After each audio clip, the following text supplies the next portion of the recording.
The alien predator's claws raked across John's chest, drawing blood.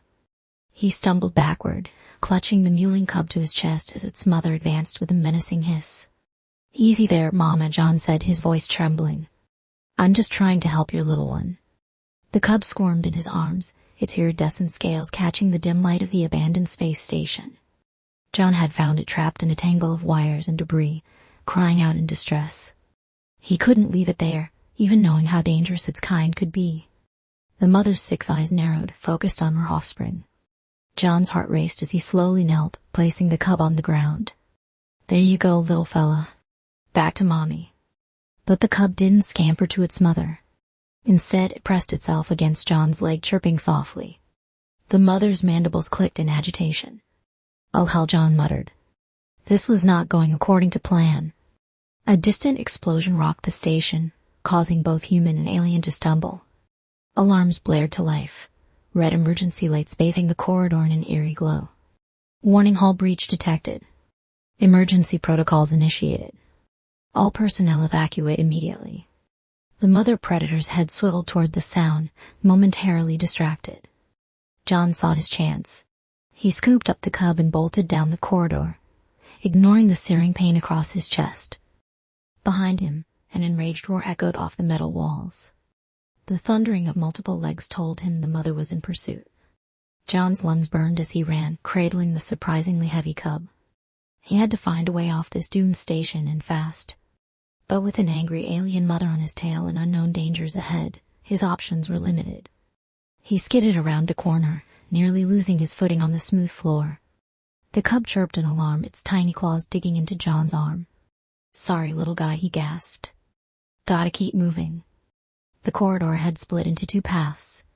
John hesitated for a split second before veering left, hoping to throw off their pursuer. The cub suddenly squirmed violently, nearly wriggling free of his grasp. "Hey, what's gotten into you?" John hissed, struggling to maintain his hold without hurting the creature. The cub's eyes were fixed on something ahead, its body trembling. John looked up just in time to see a massive armored figure step out from a side passage.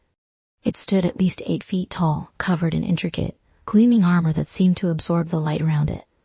In one hand, it held a weapon unlike anything John had ever seen. The figure's helmet turned, regarding John and the cub with an unreadable gaze. John froze, his mind racing. Friend or foe? Human or alien? Before he could decide on a course of action, the mother predator rounded the corner behind them, her shriek of fury filling the air. Caught between 2 potentially deadly threats, John clutched the cub tighter and prepared for the worst. The armored figure raised its weapon, aiming past John at the advancing predator. Time seemed to slow as John's gaze darted between the 2 aliens, his fate hanging in the balance. In that moment, the cub let out a plaintive cry. The sound seemed to resonate through the corridor, causing both the armored figure and the mother predator to hesitate. John felt a strange vibration emanating from the cub, almost like a purr but far more intense. The armored figure lowered its weapon slightly, its posture shifting. The mother predator's aggressive stance softened, her multiple eyes blinking rapidly. John held his breath, not daring to move. Another explosion rocked the station, more violent than the last. The floor beneath them shuddered ominously. Whatever was happening, they were running out of time. The armored figure suddenly spoke, its voice a deep, metallic rumble that seemed to bypass John's ears and resonate directly in his mind. "Human, you hold the Empress's lost heir. Come with me if you wish to live." John's jaw dropped. The Empress's what now? Before he could process this revelation, the figure strode forward, grabbing John. The armored figure's grip on John's arm was like iron as it dragged him down the corridor. The cub chirped in alarm, clinging tightly to John's chest. Behind them, the mother predator let out a roar of frustration but didn't pursue, seemingly held at bay by some unseen force. "Wait," John gasped, struggling to keep up with the figure's long strides. "What do you mean the Empress's heir? Who are you?" The figure didn't slow its pace, its modulated voice reverberating through John's skull. "There is no time for explanations. This station will be destroyed in minutes. We must reach the escape pod." Another violent tremor shook the station, causing John to stumble. The armored figure caught him effortlessly, steadying both human and cub. For a brief moment, John found himself staring into the figure's faceplate, a swirling vortex of colors that seemed to shift and change like a living kaleidoscope. Right, John muttered, regaining his footing. Escape first, questions later. They raced through a maze of corridors, the station's alarms growing more urgent with each passing second.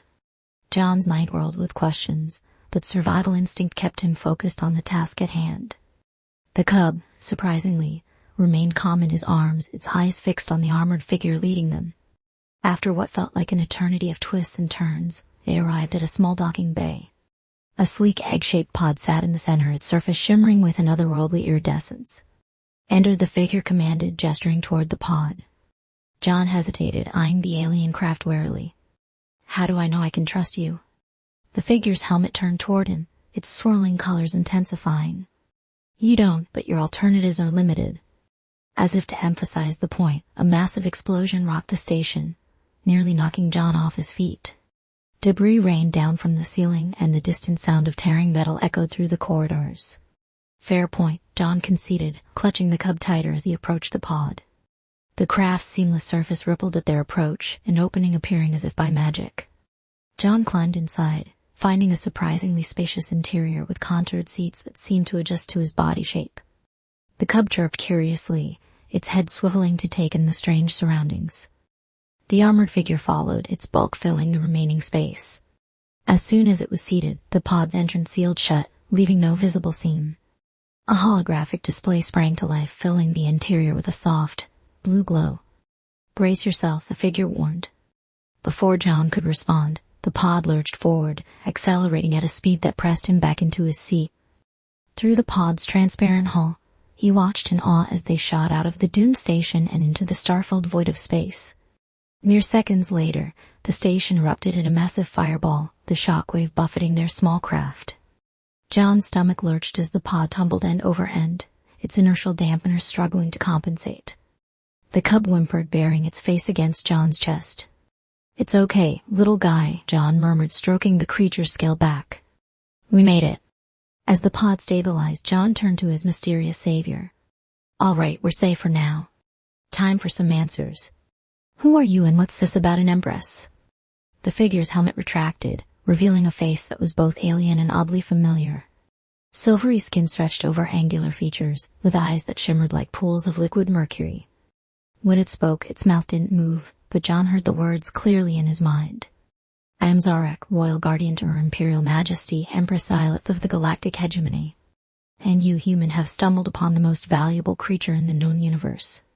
John looked down at the cub, which had fallen asleep in his arms, its tiny chest rising and falling peacefully. This little guy? But it's just a baby predator, isn't? John's mind reeled as he tried to process Zarek's words. The cub in his arms, now peacefully sleeping, seemed far too innocent to be at the center of what was clearly a complex galactic conflict. He stroked its scaled head absently, feeling the warmth of its body against his chest. Okay, John said slowly, trying to gather his thoughts. Let's start from the beginning. You're saying this little one is royalty? How is that possible? Zarek's mercury eyes seemed to ripple as they focused on John. The creature you hold is not merely a predator as you understand it. It is a nexus being, a living conduit of cosmic energy and the key to maintaining balance in our galaxy. The pod hummed softly as it traveled through space, its destination unknown to John. He shifted in his seat, careful not to disturb the sleeping cub. And the Empress, she's the mother? No, Zarek replied, a note of what might have been sadness in his telepathic voice. The Empress is the guardian of all Nexus beings. The one you encountered on the station was this cub's biological parent. But in our society, Nexus beings are raised communally, under the protection of the Empress. John frowned, a surge of sympathy for the mother predator washing over him. So you were going to take the cub away from its mother anyway? Zarek's expression remained impassive, but John sensed a flicker of emotion in those mercurial eyes. It is our way. The needs of the many outweigh the desires of the few. The cub's power is too great, too important to be left in the hands of a single family unit. The implications of the statement hung heavy in the air between them. John looked down at the sleeping cub, its tiny claws flexing in its sleep. He couldn't help but wonder about the life that awaited it. Zarek's expression grew serious. This complicates matters. The bond between a Nexus being and its caretaker is sacred in our culture. It may not be possible to simply hand over the cub to the Empress now. A chill ran down John's spine. What are you saying? I'm saying, Zarak replied, his mental voice grave, that you may have just become one of the most important beings in the galaxy, John, and not everyone will be happy about that. As if to underscore Zarak's words, a warning alarm suddenly blared through the pod. The holographic displays flashed red, showing multiple ships converging on their position. It seems, Zarak said, his hands flying over the controls, that we have attracted some unwanted attention. The escape pod shuddered as Zarak executed a series of evasive maneuvers, his silvery hands dancing across the control panel with inhuman speed. John clutched the Nexus cub tighter, trying to shield it from the violent jolts that rocked their small vessel. Who's after us? John shouted over the blaring alarms. What exactly does a Nexus being do? John asked, his curiosity overcoming his unease. Zarak leaned forward slightly, his silvery skin catching the soft light of the pod's interior. They maintain the delicate balance of energy that flows through our galaxy. Without them, stars would die prematurely, planets would become uninhabitable, and entire species would be wiped out. The Empress and her court of Nexus beings are the silent guardians of all life in the hegemony. John whistled low. That's a lot of responsibility for such a little guy. Indeed, Zarak agreed. Which is why we must return to the Imperial Palace immediately. The longer the cub is away from the Empress's protection, the greater the risk to galactic stability. As if on cue, the cub stirred in John's arms, its eyes fluttering open. It looked up at John, then at Zarak before letting out a soft musical trill. To John's amazement, the interior of the pod seemed to shimmer in response, the holographic displays flickering with new patterns of light. Extraordinary, Zarak murmured, his eyes wide. It seems to have bonded with you, human. This is unprecedented. John felt a warmth spread through his chest that had nothing to do with the cub's body heat. He gently scratched under its chin, earning another happy trill. I guess I have a way with kids, even alien ones. Zarak's mercury eyes narrowed as he studied the readouts. Multiple factions, it seems. The hegemony is not without its enemies, and news of a vulnerable Nexus being travels fast. On the holographic display, John could see at least 5 ships of various sizes closing in on their position. The pod, designed for short-range evacuation, was clearly outmatched in both speed and firepower. We cannot outrun them, Zarak stated, his mental voice tinged with frustration. We must find a place to land and seek shelter. John scanned the display, his eyes landing on a small, blue-green planet in a nearby system. There, can we make it to that planet? Zarak's gaze followed John's pointing finger and he nodded curtly. It's our best option. Prepare yourself, human. This landing will not be gentle. As Zarak set a course for the planet, John looked down at the cub in his arms.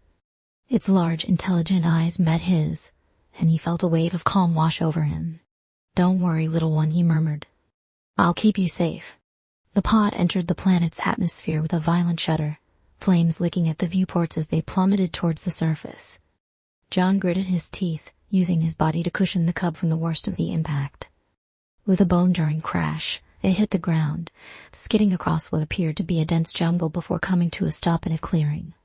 For a moment, everything was silent save for the hiss of cooling metal and the muffled sounds of the forest around them. Then, the cub let out a soft chirp, and John let out a breath he hadn't realized he'd been holding. Are you all right? Zarak asked, his mental voice laced with concern. John nodded, slowly uncurling from his protective position. We're okay, you? Functional, Zarak replied, already moving to assess the damage to the pod. But we cannot stay here, our pursuers will be upon us soon. As if to emphasize his point, a distant rumble could be heard, the sound of ships entering the atmosphere. John scrambled to his feet, the cub still held securely in his arms. What's the plan? He asked, following Zarak out of the damaged pod and into the alien jungle. Zarak paused, his mercury eyes scanning the dense foliage around them. We must find a place to hide and defend ourselves until help arrives. I sent out a distress signal to the Empress, but it will take time for her forces to reach us. John nodded, trying to ignore the growing sense of dread in his stomach. He was a space station engineer, not a soldier or a diplomat. How had he ended up in the middle of what was shaping up to be an intergalactic incident? As they pushed deeper into the jungle, the sounds of their pursuers grew louder. Strange, bird-like creatures took flight at their approach, their multicolored plumage a stark contrast to the greens and browns of the vegetation. Suddenly Zarek held up a hand, stopping John in his tracks. "Listen," he said, his mental voice barely a whisper. John strained his ears, and then he heard the sound of running water. They changed course, heading towards the noise, and soon found themselves at the edge of a fast-moving river. The water was a deep, almost unnatural blue, and mist rose from its surface in swirling patterns. "The water's ionic properties may mask our heat signatures," Zarek explained.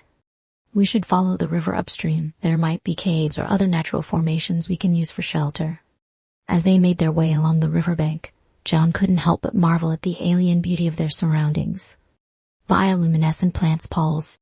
As they made their way along the riverbank, John couldn't help but marvel at the alien beauty of their surroundings. Bioluminescent plants pulsed with soft, ethereal light, casting a surreal glow over the landscape.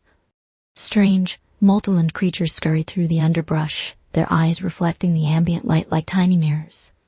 The cub in John's arms stirred, its attention caught by the mesmerizing display of alien life. It chirped softly, a sound that seemed to resonate with the very air around them. In response, the bioluminescent plants pulsed brighter, and the creatures in the underbrush paused, as if listening. Zarek noticed the change and turned to John, his mercury eyes wide with wonder. "The Nexus being is already beginning to manifest its powers," he said, his mental voice tinged with awe. "It's connecting with the life forms on this planet, establishing a symbiotic relationship." John looked down at the cub, a mixture of fear and amazement coursing through him. "What exactly does that mean?" Before Zarek could answer, a distant explosion rocked the ground beneath their feet. The pursuing ships had landed, and their hunters were now on foot. "We must move faster," Zarek urged, his armored form tensing as he scanned their surroundings. They quickened their pace, the sound of the river growing louder as they moved upstream. The terrain became more treacherous, with slippery rocks and steep inclines challenging their progress. John's arms ached from carrying the cub, but he refused to let go, driven by an instinctive need to protect the small creature. As they rounded a bend in the river, a towering waterfall came into view. The blue water cascaded down a cliff face that seemed to stretch endlessly upward, disappearing into a bank of low-hanging clouds. At the base of the waterfall, John spotted a dark opening, a cave partially hidden behind the curtain of water. "There," he said, pointing with his chin. "We could hide in that cave." Zarek nodded in agreement, and they made their way towards the cave entrance. The mist from the waterfall drenched them, but John noticed that the water seemed to bead and roll off Zarek's armor as if it were oil. Just as they reached the cave entrance, a plasma bolt sizzled past John's ear, striking the rock face beside him. He instinctively ducked, shielding the cub with his body. "Get inside," Zarek shouted, his mental voice sharp with urgency. The Royal Guardian turned to face their attackers, his arm transforming into a formidable-looking weapon. John didn't need to be told twice. He scrambled into the cave, the sound of weapon fire echoing behind him. The interior was dark and damp, but as his eyes adjusted, he noticed a faint blue glow emanating from deeper within the cavern. Curiosity warred with caution as John debated whether to explore further or stay near the entrance. The decision was made for him when Zarek backed into the cave, his weapon still trained on the outside. "We cannot stay here long," Zarek said, his mental voice strained. "They will soon overwhelm us with numbers." As if in response to the dire situation, the cub in John's arms began to emit a soft, pulsing light. The glow spread outward, illuminating the cave and revealing a network of tunnels branching off in various directions. "Look," John whispered, gesturing towards the glowing tunnels. "The cub is showing us a way out." Zarek's mercury eyes widened in surprise. "The Nexus being is more aware than I thought. It's actively trying to help us." They hurried deeper into the cave system, following the pulsing light of the cub. The tunnels twisted and turned, sometimes narrowing to the point where they had to squeeze through sideways. All the while, the sounds of their pursuers grew fainter, until they could no longer hear them at all. After what felt like hours of navigating the labyrinthine caves, they emerged into a vast underground cavern. The sight that greeted them took John's breath away. The cavern was filled with towering crystal formations. that seemed to stretch endlessly upward, their facets reflecting and refracting the soft blue light emanating from the Nexus cub. The effect was mesmerizing, creating a shimmering, otherworldly atmosphere that left John momentarily stunned. As they ventured further into the cavern, John noticed that the crystals weren't just reflecting light, they were pulsing with their own inner luminescence, responding to the presence of the Nexus being. The cub chirped softly, and the entire cavern seemed to hum in response, as if acknowledging its presence. Zarek's mercury eyes darted around, taking in their surroundings with a mixture of awe and strategic assessment. This place, it's not just a cavern, he said, his mental voice filled with wonder. It's a nexus point, a convergence of cosmic energies. The Nexus being has led us to a sanctuary. John looked down at the cub in his arms, which was now glowing even brighter. What does that mean for us? Are we safe here? Zarek nodded slowly. For now, yes. The energy signatures in this cavern will mask our presence from any tracking devices our pursuers might have. But more importantly, this place will allow the Nexus being to regain its strength and potentially accelerate its growth. As John opened his eyes, he noticed that the crystals around them had begun to grow and shift, forming a protective cocoon around their small group. The Nexus being sat at the center, its form still shimmering with latent energy. We cannot stay here indefinitely, Zarek said, his tone serious. While the sanctuary offers protection and a chance for the Nexus being to grow, our pursuers will not give up easily. We must formulate a plan. John nodded, feeling the weight of their situation settle on his shoulders once more. What are our options? Zarek began to pace, his armored form casting dancing shadows on the crystal walls. We have several factions to contend with. The Empress's forces seek to return the Nexus being to its rightful place. The Void Collective aims to harness its power for their own nefarious purposes. And then there are the independent hunters, drawn by the promise of unimaginable wealth for capturing such a rare creature. And where do you stand in all this? John asked, suddenly realizing how little he knew about his armored companion. Zarek stopped pacing and turned to face John, his mercury eyes unreadable. My duty is to protect the Nexus being and ensure it fulfills its cosmic role. The Empress may have created me, but my allegiance is to the balance of the universe itself. As they discussed their options, the Nexus being continued to grow and change. Its form became more fluid, shifting between various predatory shapes as if trying them on for size. The crystals around them pulsed in sync with these transformations, creating a dazzling light show. As if on cue, the cub began to squirm in John's arms. He gently set it down on the crystal-studded floor, and to his amazement, the cub's form began to shimmer and change. Its body elongated, its limbs grew more defined, and its features became more pronounced. Within moments, the small cub had transformed into a juvenile predator, still recognizably young but now standing nearly waist-high to John. The transformed Nexus being turned its gaze to John, its eyes now swirling with a galaxy of colors. John felt a presence brush against his mind, not the invasive telepathy of Zarek, but a gentle, almost curious touch.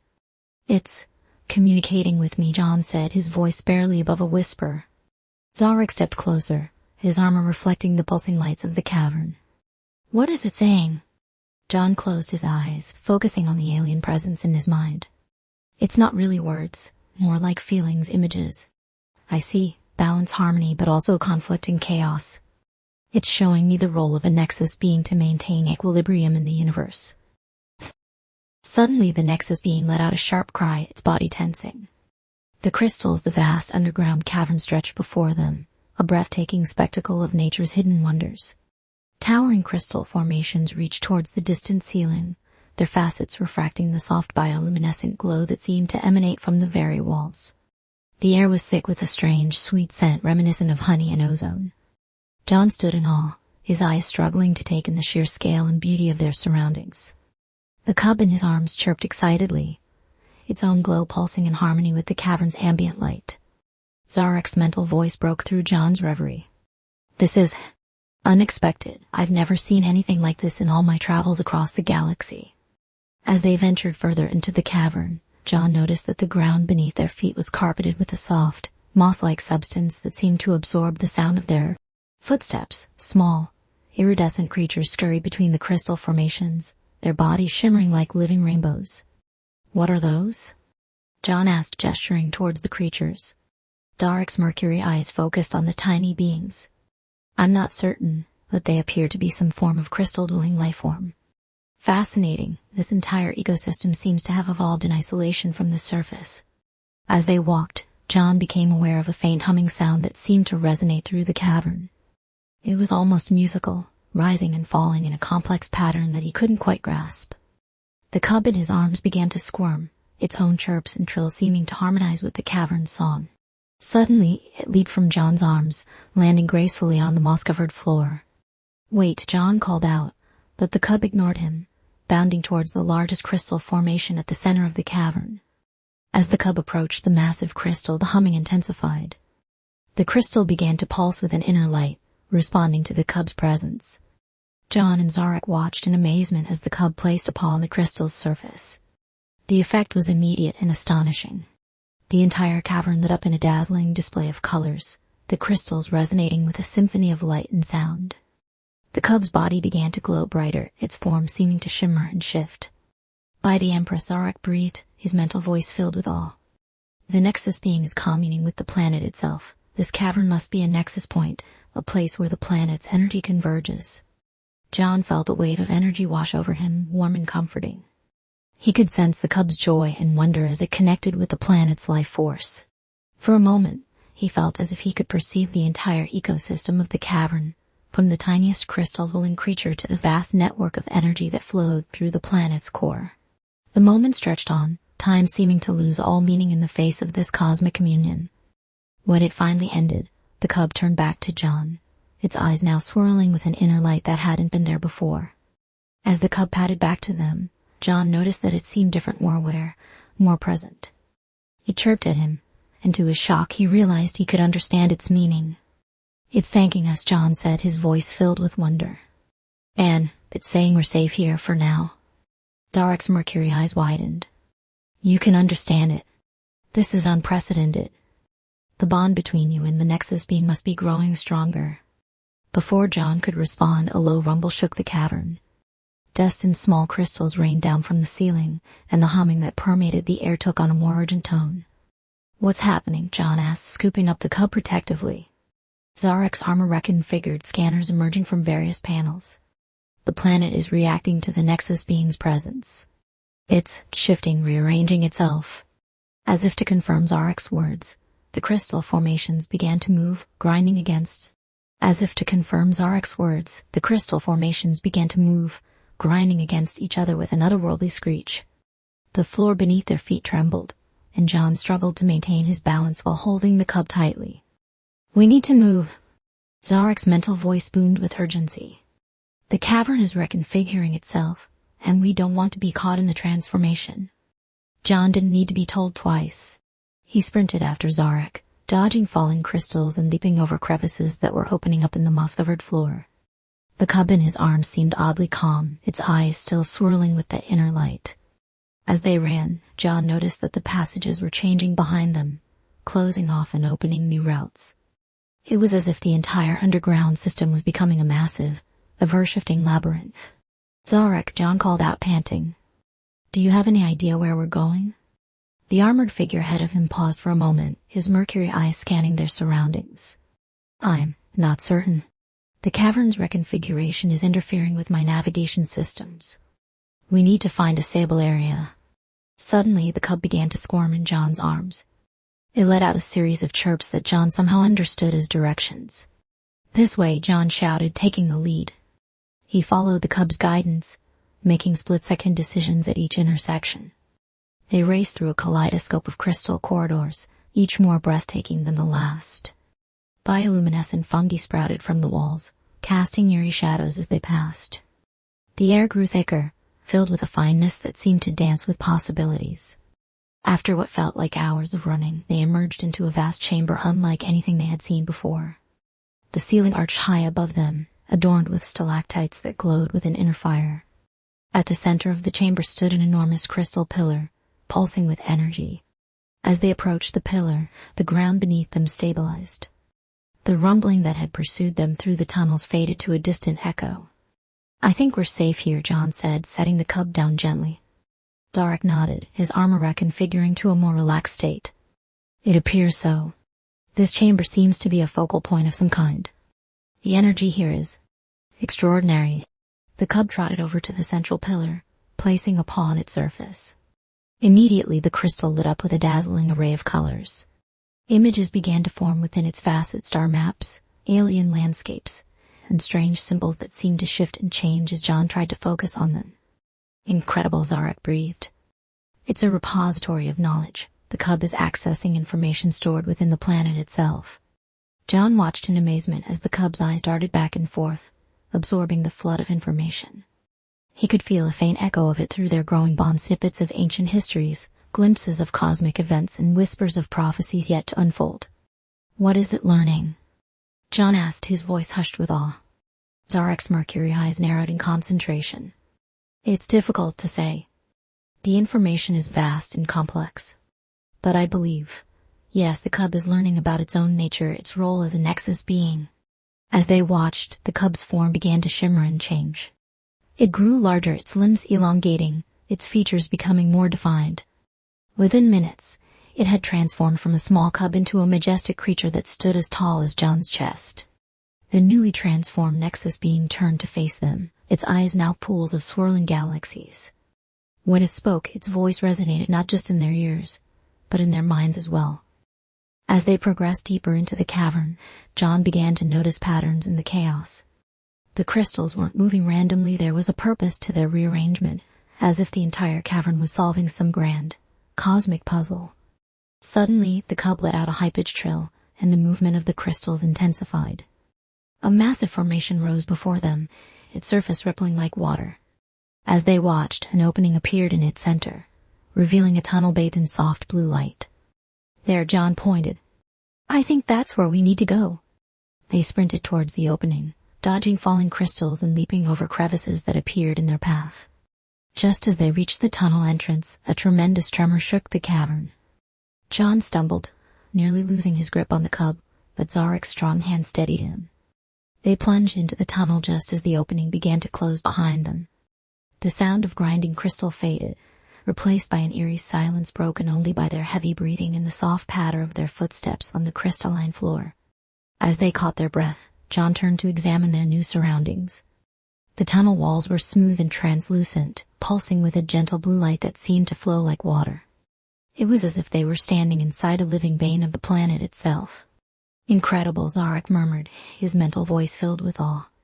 This planet, it's unlike anything I've ever encountered, the level of responsiveness to the Nexus being, the complexity of its internal structures. It's almost as if the entire world is a single sentient organism. John nodded, still trying to process everything they'd experienced. But why would the planet react this way to the cub?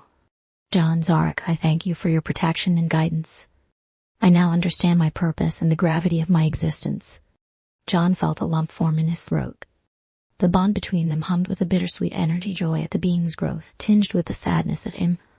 The crystal formations continued to grind and shift, their movements accompanied by an otherworldly symphony of resonant tones. John, Zarek, and the cub found themselves in the midst of a transforming landscape, as the cavern reshaped itself around them. We need to move. Zarek's mental voice cut through the cacophony. The cavern is reconfiguring, and we don't want to be caught in the wrong place when it settles. John nodded, clutching the cub tightly as they began to navigate the shifting terrain. Crystal spires rose from the ground, while others sank into the moss-covered floor. The bioluminescent glow pulsed erratically, casting strange shadows that danced across the walls. As they moved, John noticed that the cub seemed unusually calm, its eyes fixed ahead as if it knew exactly where they needed to go. I think it's guiding us, John shouted over the rumbling of the cavern. Zarek's mercury eyes flashed. Trust its instincts. The Nexus being is connected to this place in ways we can't comprehend. Following the cub's silent directions, they weaved through the maze of moving crystals. The ground beneath their feet undulated like waves on an ocean, forcing them to constantly adjust their balance. The small, iridescent creatures they had seen earlier darted around them, seemingly unperturbed by the dramatic changes to their environment. Before Zarek could respond, the cub in John's arms began to squirm. It leaped to the ground, its small form glowing with an inner light that matched the pulsing of the tunnel walls. As they watched, the cub's shape began to blur and shift, growing larger and more defined. In a matter of moments, where the small cub had stood, there was now a creature that looked like a cross between a large feline and a deer. Its body was sleek and muscular, covered in iridescent scales that shimmered with every movement. A pair of elegant antlers crowned its head, seeming to glow with the same inner light as the tunnel. The creature turned its gaze to John, and he felt a wave of emotions and images flood his mind. Understanding dawned on him as the psychic connection deepened. "It's not just reacting to the cub," John said slowly, his voice filled with wonder. "The planet and the Nexus being, they're the same. This world is a Nexus being in." John's words hung in the air, their weight settling over the group like a heavy blanket. Zarek's mercury eyes widened, his normally stoic demeanor giving way to a mix of awe and disbelief. "Impossible," the armored giant whispered, his mental voice tinged with reverence. "A planet-sized Nexus being, the implications are staggering." The transformed cub, now a majestic, deer-like creature, approached John, its movements fluid and graceful. As it neared, John felt the psychic connection strengthen, and a flood of images and sensations washed over him. He saw the planet as it truly was, a living, breathing entity of cosmic proportions. Its core pulsed with energy that flowed through crystalline veins, nourishing every aspect of its being. The surface, with its lush jungles and deep oceans, was merely the outermost layer of a complex, multidimensional organism. "It's showing me everything," John gasped. "This planet, it's been here for eons, watching, learning, growing. It's a nexus of knowledge and life for this entire sector of the galaxy." Zarek stepped closer, his voice filled with urgency. "What else do you see, John? This could change everything we know about the universe." As John delved deeper into the connection, he began to understand the true nature of Nexus beings and their role in the cosmos. "They're not just maintainers of balance," he explained, his voice distant as he sifted through the vast repository of knowledge.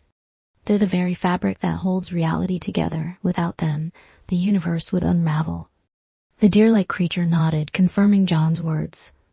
It then turned its gaze to Zarek, and John felt the psychic link expand to include the armored giant. Zarek staggered back, overwhelmed by the sudden connection. "By the stars," he breathed. "I see it now, the Empress. The factions fighting for control, they don't understand. They think Nexus beings are tools to be used, but there's so much more." As the three stood there, linked in a moment of cosmic understanding, the tunnel around them began to pulse with increased intensity. The blue light grew brighter, and John felt a surge of energy coursing through his body. "Something's happening," he said, his voice tight with a mix of excitement and apprehension. The deer-like creature lowered its head, touching its glowing antlers to the crystalline floor. In response, the entire tunnel shimmered, and suddenly they were no longer in an enclosed space. The walls had become transparent, revealing a vast chamber that stretched beyond comprehension. Floating in the center of this immense space was a swirling vortex of energy, pulsing with every color imaginable. Streams of light flowed from the vortex, connecting to countless points throughout the chamber. "It's the planet's core," Zarek whispered in awe. "The nexus point that connects it to the rest of the universe." As they watched, the deer-like creature began to change once more. Its form elongated and shimmered, transforming into a being of pure energy that resembled a cross between a celestial serpent and a strand of DNA. It floated towards the vortex, its movements leading trails of stardust in its wake. John felt a tug in his mind, a request for permission.